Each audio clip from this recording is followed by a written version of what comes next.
The morning I signed the papers on the Deller Road parcel, it was raining so hard, the county clerk had to move her printer away from the window to keep the ink from bleeding.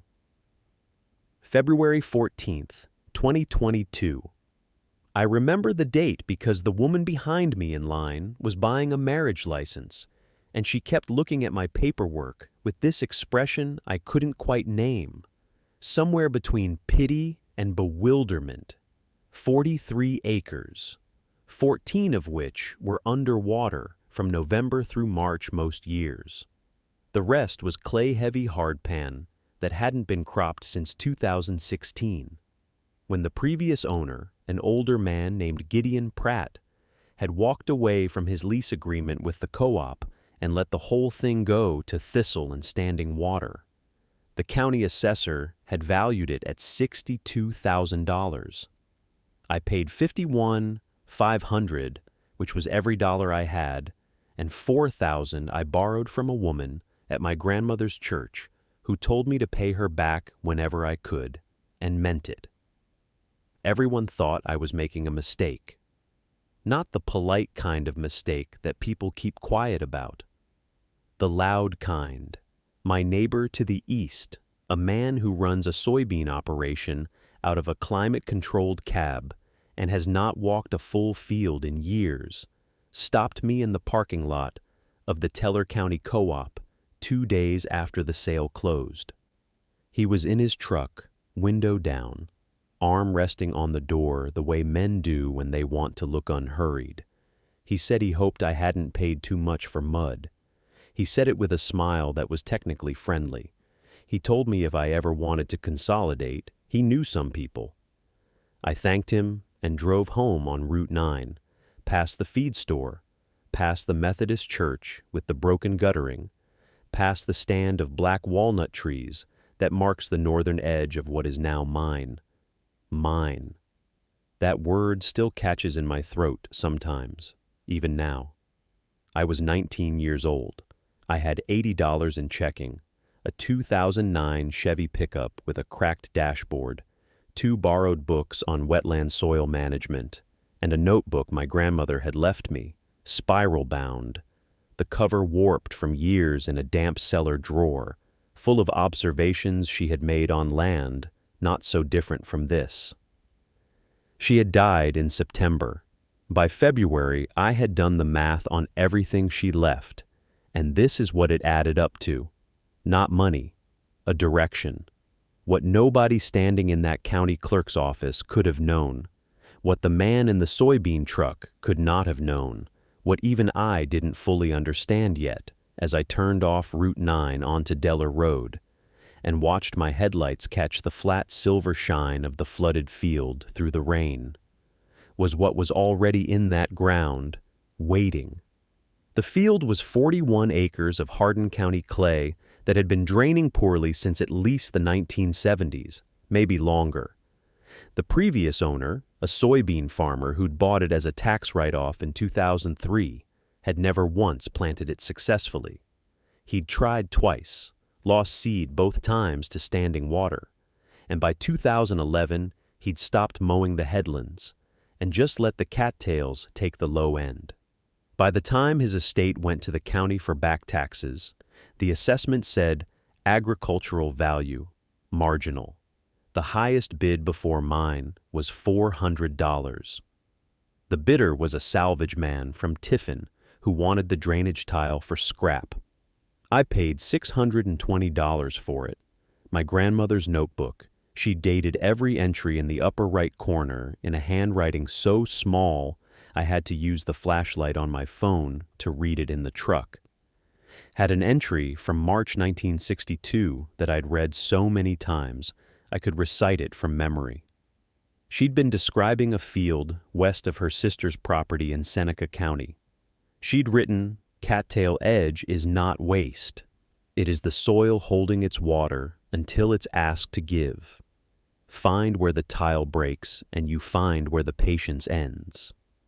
She wasn't a scientist. She'd finished 8th grade, but she had looked at things for 50 years with her hands in the ground, and what she wrote had the weight of that. I drove out to the field the morning after I signed the paperwork. A Wednesday, overcast, temperature about 38 degrees. I wore my grandfather's Carhartt coat, the brown one with the torn left pocket, and I walked the entire perimeter before I walked the interior. That's something she'd written too. Walk the edges first. The center will tell you whatever it wants. The edges tell you the truth. The eastern edge was firm, sandy loam, good drainage. I could see where the soil changed color maybe 60 feet in, darker, almost blue-gray. That was the clay pan. The low center of the field had about 4 inches of standing water, even in February, pale and still as a mirror. A red-winged blackbird was sitting on a cattail stem and not moving, even when I got close. I crouched down at the water's edge and pushed my index finger into the mud. It went in 3 inches, stopped. That was tile depth. Old agricultural tile, probably clay barrel segments from the 1940s or earlier. Collapsed somewhere. One break could be backing up the whole 41 acres. I stood up and looked out across the field. The blackbird hadn't moved. I didn't know yet what I was going to do. I had $620 less than I'd had the day before. No equipment, no help, and ground that hadn't yielded a crop in over a decade. But I had the notebook, and I had the edges, which had told me the truth. I drove back to the farmhouse with the mud still on my index finger. I didn't wipe it off. I wanted to keep thinking about what it had felt like. That stop, 3 inches down. The resistance of something man-made buried under decades of silt. Old tile, probably 4-inch diameter, probably laid in a herringbone pattern, if whoever put it in knew what they were doing. The notebook had a sketch. I hadn't understood the sketch until that moment in the field, crouching at the water's edge. I sat at the kitchen table with the notebook open to page 31. The sketch showed the field from above, a hand-drawn rectangle, cross-hatched with diagonal lines running toward a single outlet point at the southwest corner. Next to the outlet, there was a number, 6 inches, and beside that, one word, Harrington. I didn't know what Harrington meant yet. The feed store in Calverton was 4.5 miles east on Route 9. I'd been in twice since arriving, once for chicken feed, once to ask about a replacement belt for the tractor. The man at the counter was in his 60s, heavy through the shoulders, with a ball cap from an elevator company that had probably been out of business for 20 years. He had a way of answering questions before you finished asking them. I'd noticed he did that more with me than with the farmers who came in behind me. I went in on a Thursday morning, February 19th. I set the notebook on the counter, open to page 31. "Do you know what Harrington means in the context of drainage tile?" I asked. He looked at the sketch for a long moment. Not dismissive, actually looking. Something shifted in his expression, just slightly. "Harrington Brothers," he said. "They were a tile and drainage outfit out of Millhaven.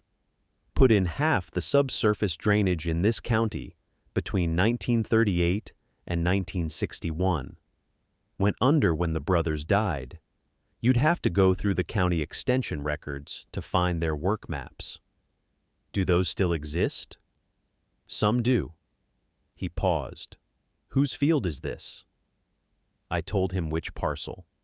The 41 acres on the South Fork of Callaway Creek. The one that had been standing in water since longer than he could probably remember. He took his cap off and turned it in his hands once. "That field's been written off for years. Everybody figured the tile was gone all the way through." "I don't think it is," I said. "I think there's one break, maybe 2. He put the cap back on, looked at the sketch again. "County Extension Office is in Millhaven, 2nd floor of the Ag Building on Dexter Street. Ask for the Harrington Survey binders." They're in the flat files, not the main archive. Woman named Priscilla knows where they are. I wrote that down in my own notebook, right below a small sketch of my own.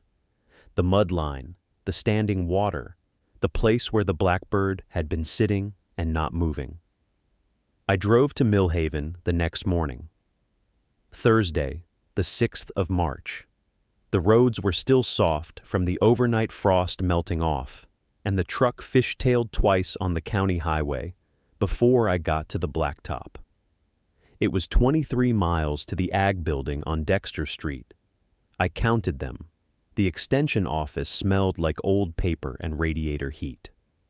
A woman behind the front desk looked up when I came in. She was maybe 60, reading glasses on a beaded chain, a coffee mug that said Iowa State Extension, 1987. I asked for the Harrington Survey binders.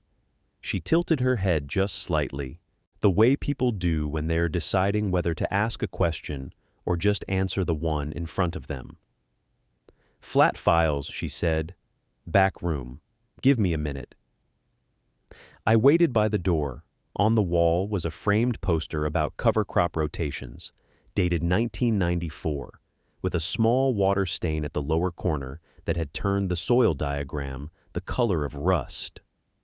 Below it, a bulletin board with laminated notices about cost-share programs and herbicide licensing renewals. Nobody else was in the room. The woman came back carrying 2 binders, wide, dark green, the kind with the metal rings and the reinforced spines. She set them on the long table by the window without ceremony. Harrington Brothers, she said. Surveying records, 1939 to 1958. Drainage maps mostly. They did a lot of the creek bottoms in this county. She paused. You're looking at something specific? I told her the parcel number. She flipped to a tab near the back of the second binder without hesitation. The map was hand-drawn in ink, precise the way only someone who cared would bother with. Every tile line marked with its depth and diameter, every junction noted. I could see Callaway Creek along the bottom edge, labeled in small capital letters. The field above it was covered in a grid of parallel lines, numbered at each end. Line 7 had a small notation beside it, written in pencil rather than ink. The handwriting was careful, compressed. Junction at NE corner compromised. Backfill settled. 1961. Recommend reinspection.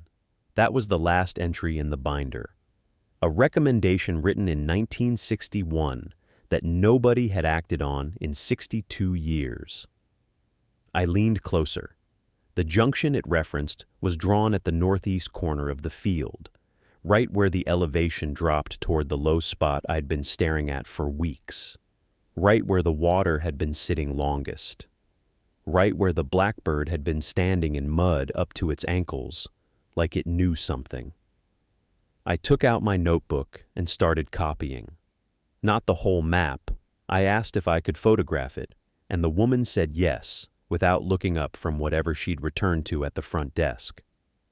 I photographed every page that touched that field. Outside, the sky had gone flat and gray. The temperature was dropping again. The drive back took 40 minutes on roads that had started to glaze over with a thin, invisible frost. I kept the heat low so the windows wouldn't fog. The photographs were on my phone, 23 of them, and I kept thinking about that notation, 1961, recommend reinspection, and the specific shape of the silence that follows a recommendation nobody ever follows. I pulled into the farm just after 3 in the afternoon. The light was already going amber and flat, the way it does in late October when the sun quits early and doesn't apologize for it. I fed the chickens and checked on the 2 goats, broke a skin of ice off their water bucket with my elbow. The older goat watched me with the patient, slightly judgmental expression she always had. I told her I thought I'd found something. She blinked once and went back to her hay. Inside, I spread my notebook open on the kitchen table and started drawing. Not copying exactly, translating. I drew the field the way I knew it from walking it. Then I laid the drainage grid over it the way it had appeared in my grandfather's map. The numbered tile lines ran northwest to southeast, roughly parallel, spaced about 40 feet apart. Line 7 was the one closest to the creek. The compromise junction he'd noted was at the northeast corner, which on my version of the map was the corner nearest the rusted gate I'd always assumed was decorative. I had never opened it because the hinge side post had leaned so far into the ground it looked structural. I drew a small circle at that corner. Then I went back through the photographs, enlarging them one at a time on my phone screen. Page 4 of the binder had a materials list. My grandfather had used 6-inch clay tile, locally sourced, supplier listed as Danner Brothers, Vance County, a business that hadn't existed for 40 years. The tile themselves, though, were still down there. Clay tile from the 1940s and 50s can last a century if the joints hold. If a joint doesn't hold, the backfill settles into the gap, the water finds the path of least resistance, and the field above it holds water like a bowl. 62 years of a bowl. I sat back and looked at my drawing, the low spot I'd been watching, the place where the standing water was deepest, the place where the blackbird had stood. It sat directly above where I'd drawn the circle. Not approximately, directly. I wrote the date at the top of the page, October 24th, 2023. Below it I wrote one question. Is the tile still continuous from line 7 to the junction, or has the junction failed entirely? There was only one way to answer that. I was going to have to find that gate, open it, and get into the ground. The temperature outside had dropped another 4 degrees since I'd come in. The gate wasn't on any map I had. My grandfather's notebook described it in one line, almost as an afterthought. Access panel, northeast corner, 2 feet below grade, iron. I'd read that sentence 3 times in the kitchen before I put on my boots. Northeast corner of what? The field, the ditch, the tile network itself? He hadn't said. He wrote the way he worked, I was learning. Efficiently for himself, assuming he would always be there to fill in the gaps. I went out at just past 7 in the morning on October 25th. The temperature had dropped to 29 overnight, and the standing water in the low corner had a thin crust of ice on it, white at the edges and gray-green at the center, where it was thickest over the deepest water. I stood at the field's northeast corner, with a long iron rod I'd found in the implement shed. 5 feet, pointed at one end, the kind used for locating buried lines. My grandfather had owned 3 of them, hung on the east wall in descending order of length. I took the middle one. I worked in a grid, starting 6 inches from the corner post, moving south in 18-inch intervals, pushing the rod down until it hit resistance or bottomed in mud. The ground was cold enough that the frost gave the top 2 inches of firmness that almost felt like progress. But below that, it was saturated clay, heavy and gray-brown on the rod when I pulled it back up. I moved slowly. The ice on the standing water caught the early light and threw it flat across the field. On the 9th probe, at roughly 11 feet south of the corner post, and 3 feet from the fence line, the rod hit something that wasn't stone and wasn't clay. A hollow knock, not loud, the ground absorbed most of it, but different enough in pitch and resistance that I stopped, pulled the rod straight up, and pushed it back down in the same spot. Same sound. I marked the spot with an orange flag from a bundle I'd brought out in my coat pocket and kept working south. At 14 feet, another knock. At 17, another. I was directly over the main tile junction line. I went back to the first flag and started probing east toward the fence, and at 4 feet out, I hit something solid and flat, not round like tile, something with lateral dimension. I pushed the rod against it at an angle. It shifted, barely, but it shifted. Metal. I set down the rod and got on my knees in the frozen mud. I started to dig with my hands, pulling up the frost-stiffened sod in pieces, setting it to the side in a neat stack, the way my grandfather's notebook described everything. Methodically, reversibly, as if whatever you opened, you were responsible for closing properly when you were done. The iron was 6 inches down. It was a handle. I stopped breathing. Not dramatically, I just noticed, a few seconds later, that I hadn't taken a breath since my fingers touched the iron. I exhaled and sat back on my heels and looked at the handle. It was ring-shaped, maybe 4 inches across, attached to something flush with the subsoil. The metal was dark and rough with surface rust, but solid underneath. The kind of solid that means it was never thin to begin with. Cast iron, heavy gauge. I pressed my thumb against the ring and felt no give at all, which meant it was set into something that hadn't moved in a long time. I dug out the perimeter with my hands for another 10 minutes before I found the edge. It was a plate, roughly 18 inches square, seated in a shallow frame of the same metal, and the frame was set into a mortared stone surround that went down further than I could see. A clean-out access, the kind my grandfather's notebook mentioned twice without explaining, in the context of the main junction box for the lateral system. He had written, "Access plate near east fence, 4 feet from tile junction, marked with limestone post. Post likely gone." The limestone post was gone. But the plate was here. I tried the ring. It was fused with rust at the pivot, and I was not going to pull it free with my fingers in 20-degree air. I walked back to the truck, a quarter mile, and came back with the flat pry bar from behind the seat, a wire brush, and the bottle of penetrating oil I kept for exactly this kind of thing.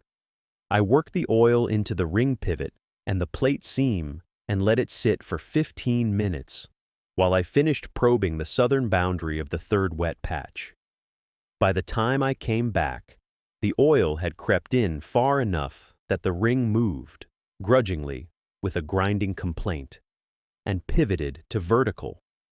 I set the pry bar in the ring, braced my boot against the frame, and pulled. The plate came up slowly, releasing a smell that was old and mineral and cold, clay and iron and standing water and something else underneath, something organic but not rotting, more like the smell inside a root cellar that has been closed for a long time and remembers everything stored in it. I held the plate to the side and looked down. The junction box was about 18 inches deep, brick-lined, and at the bottom was dark water, still not moving, which meant the outlet was blocked somewhere downstream. The lateral lines fed into a central collector here, and whatever was stopping the field from draining, it was connected to this point. I took out my flashlight and aimed it at the water.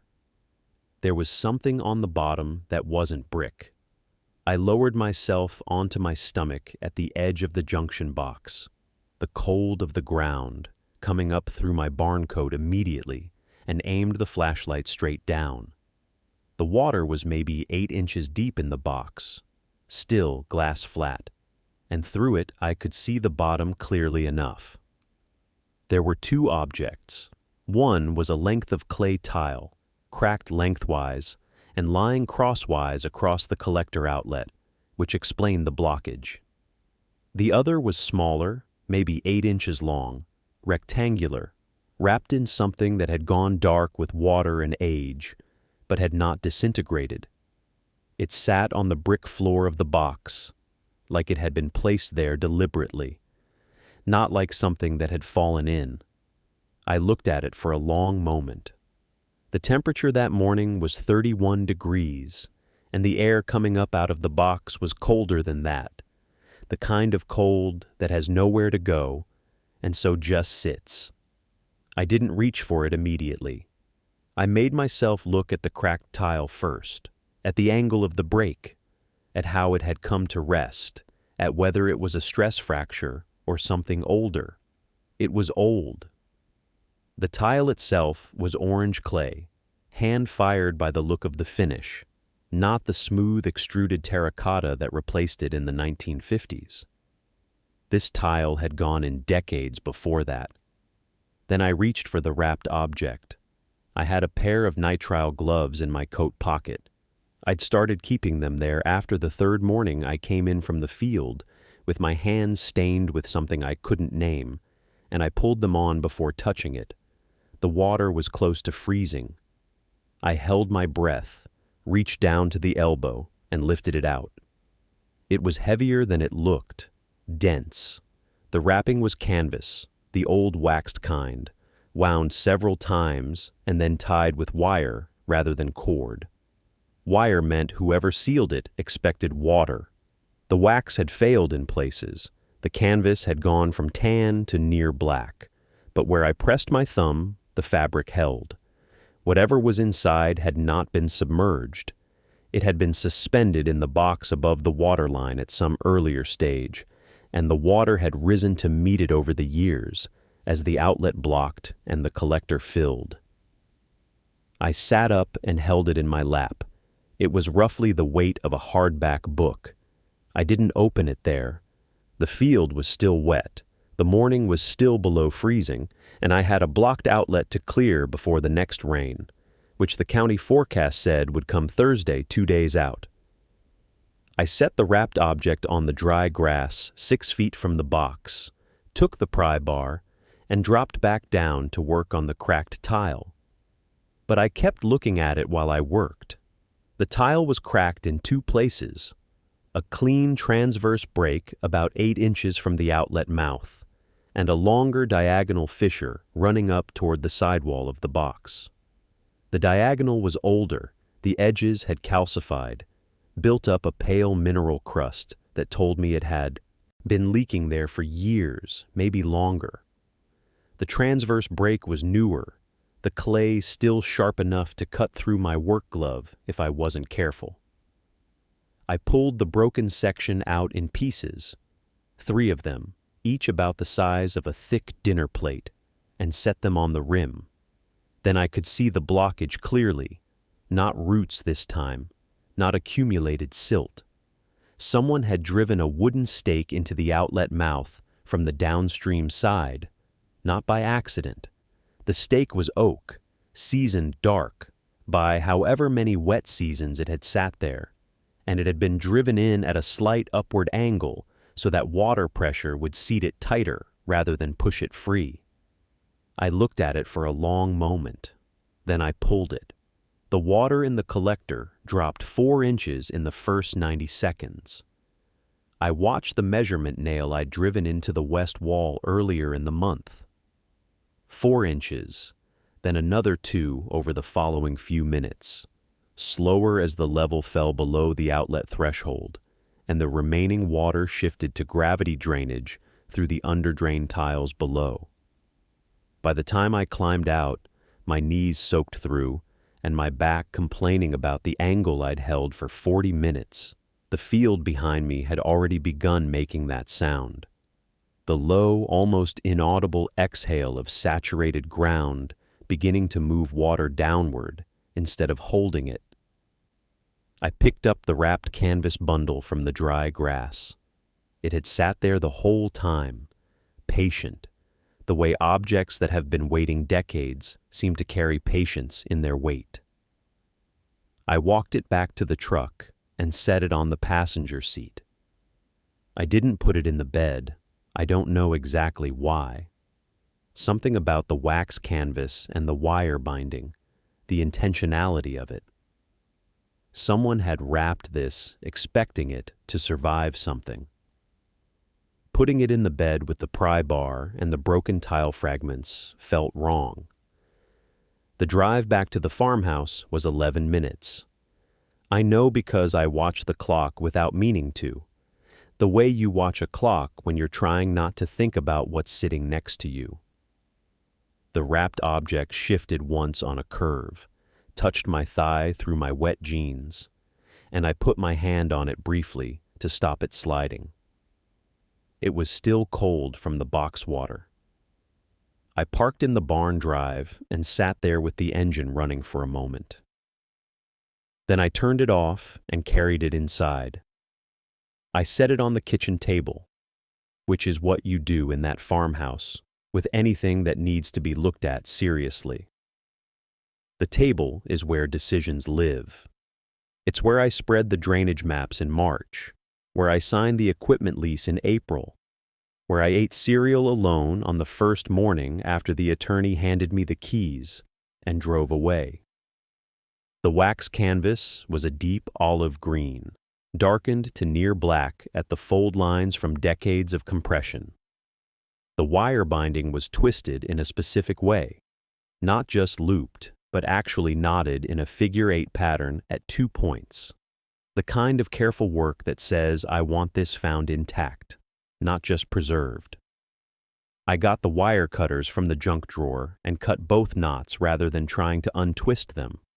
It felt right to cut instead of unravel. She had closed it. I was opening it.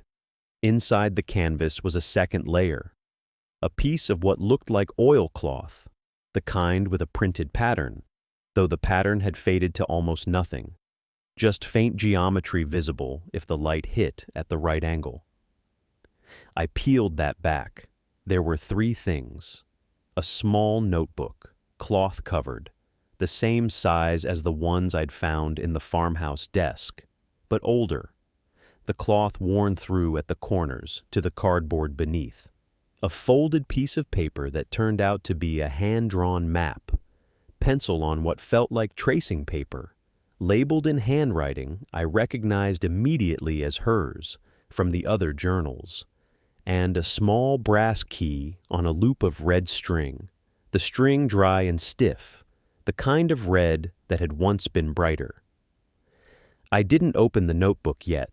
I looked at the map first.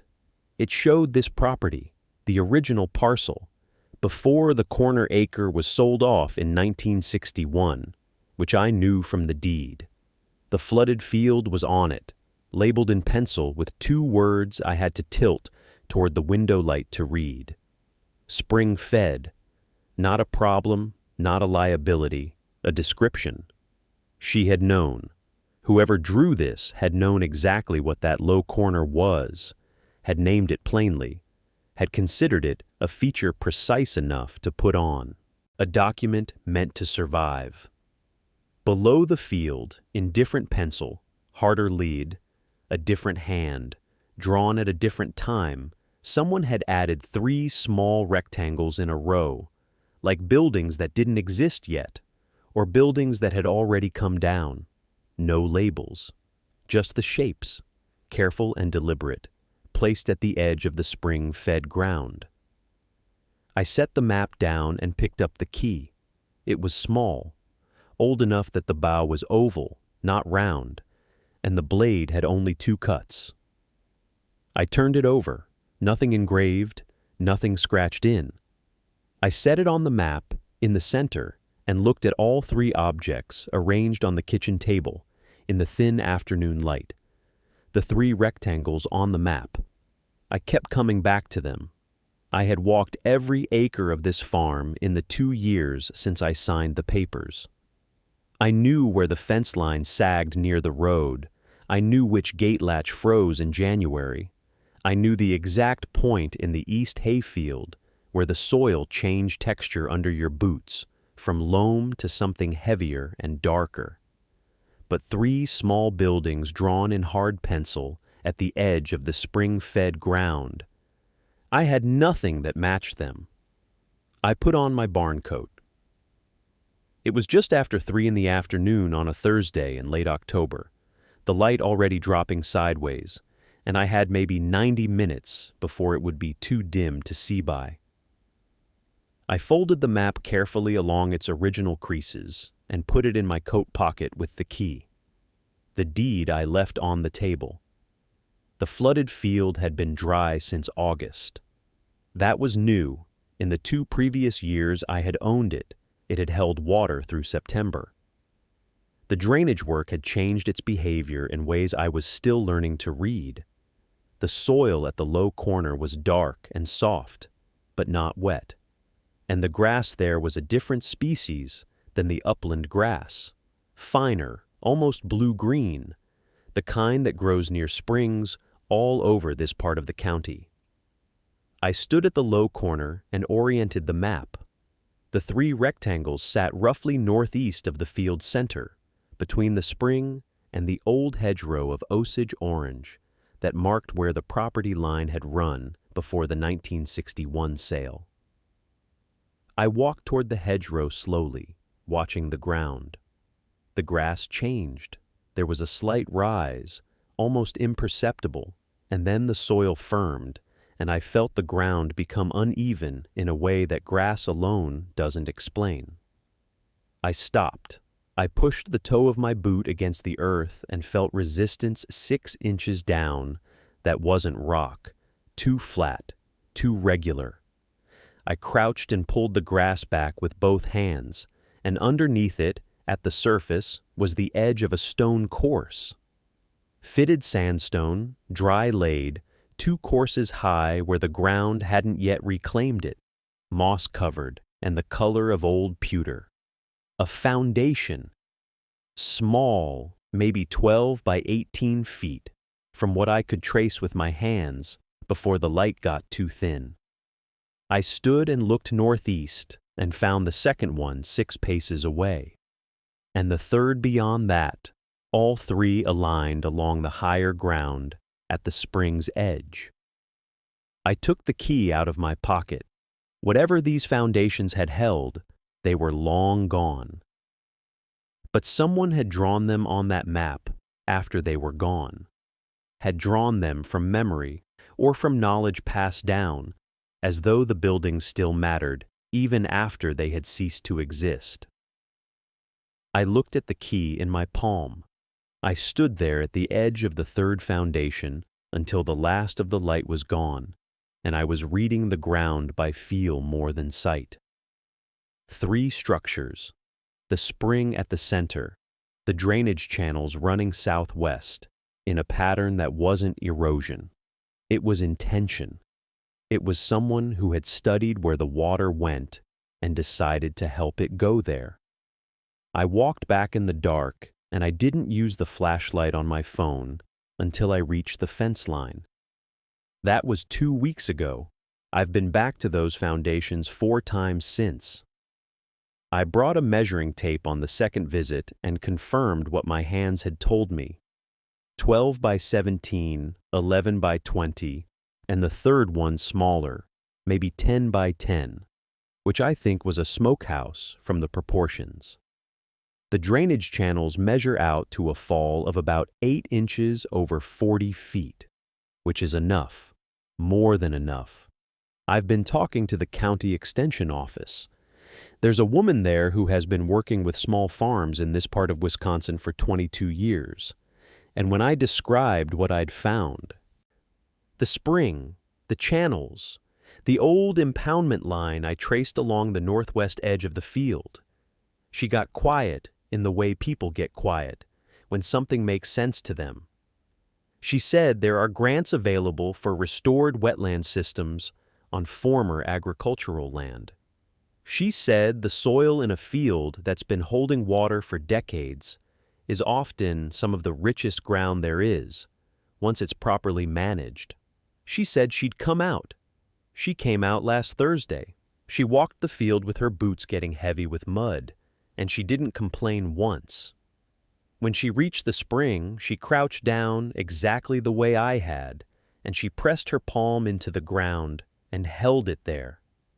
She said, "Someone knew what they were doing here. I know. I know because of the map. I know because the channels are too regular to be accident, and the foundations are too aligned to be coincidence. Whoever built those structures and cut those channels understood the field not as a problem to be drained, but as a system to be managed. They lost it anyway. Drought, maybe, or debt, or they simply left. But the knowledge of what it had been survived in a drawer in a farmhouse 7 miles away, folded into a ledger nobody had opened in 40 years. That's the thing about old buildings and old drawers and old paper. The people who put things in them knew something. They were betting, maybe without knowing it, that someone would come back and be patient enough to look. I'm still learning what this field is capable of, but I'm not afraid of it anymore. I think I'm finally asking it the right questions. If you've ever inherited something that looked like a problem, open the drawers first. Leave a comment. I read every one.